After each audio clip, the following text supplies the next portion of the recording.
Tanggapin ninyo ang mahina sa pananampalataya at huwag makikipagtalo tungkol sa kanyang paniniwala. May naniniwalang maaari siyang kumain ng anuman, ngunit gulay lamang ang kinakain ng mahina sa pananampalataya. Huwag hamakin ng taong kumakain ng anuman, ang kumakain ng gulay lamang, at huwag namang hatulan ng kumakain ng gulay lamang ang taong kumakain ng anuman, sapagkat siya'y tinatanggap din ng Diyos.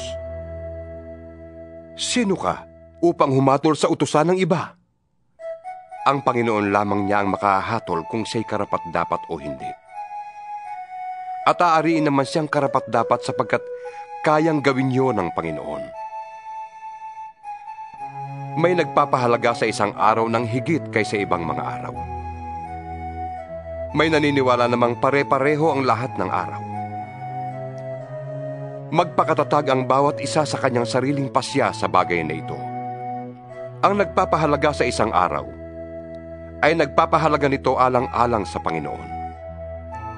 Ang kumakain ng anuman ay kumakain niyon alang-alang sa Panginoon. Yamang nagpapasalamat siya sa Diyos.